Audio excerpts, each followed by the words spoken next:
I was on 5th and Seymour when I saw it. The television. It was surrounded by stacks of old books and magazines. I didn't actually realize it was a TV at first. It didn't look like one. At least not one I've ever seen. It had a strange, boxy shape with 5 knobs above the curved glass screen.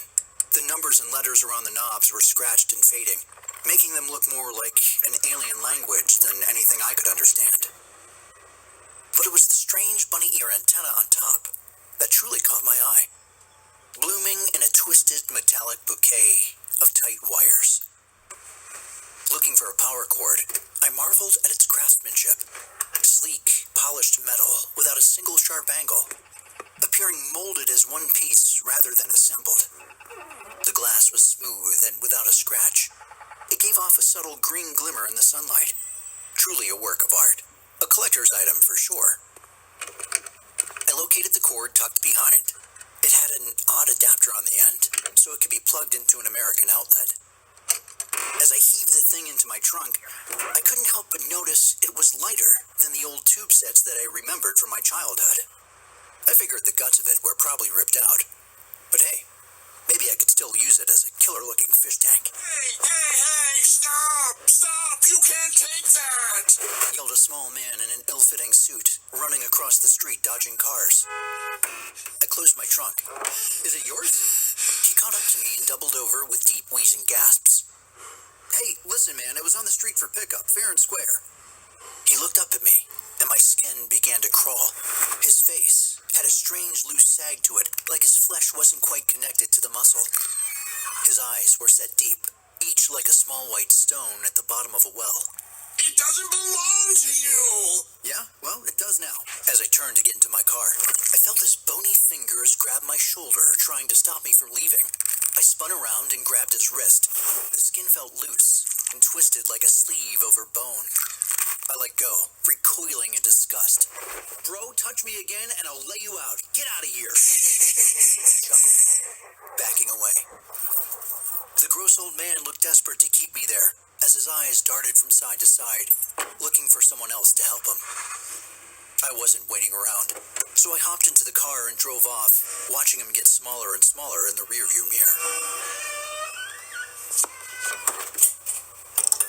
Once I got the thing set up and plugged in, I spent another 10 minutes looking for an on switch.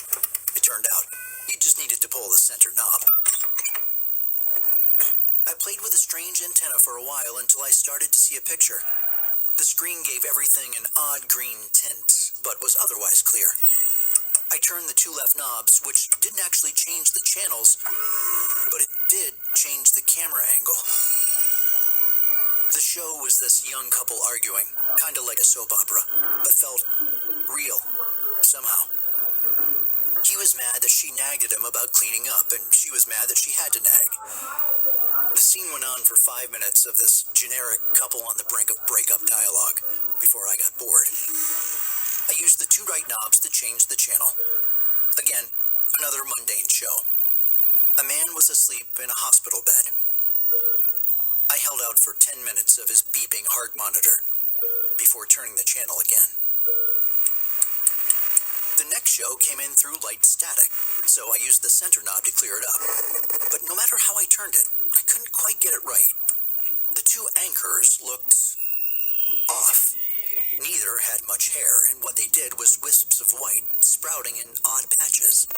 Their skin, pulled so tight their noses almost melted into their skulls, their lips moving in ripples revealing sharp, jagged teeth. It took me too long to realize they had no ears, because I was caught up in their language, clicks and buzzes that didn't sound like anything I've ever heard. My rational mind told me I was watching a segment from a sci-fi movie or horror show. But as the newscast went on, even the stories featured these not quite human people. Unnerved, I changed the channel. Again, another uninteresting show. Just some guy watching television in his shitty studio apartment. I stood up to change the channel, and the guy stood too. I waved my arm. So did he. I changed the angle with the left aisle, and I saw my face, slack-jawed and utterly confused.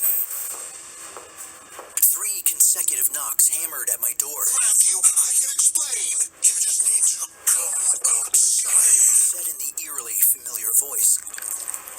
The voice of the strange man with the loose skin. He knocked again. But I had already